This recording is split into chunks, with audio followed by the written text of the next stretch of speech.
પડદા પાછળ મેં અહીંયા કેટલીક વસ્તુ મૂકેલી છે.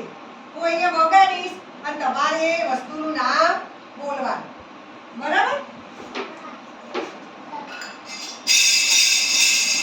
શું વાગ્યું?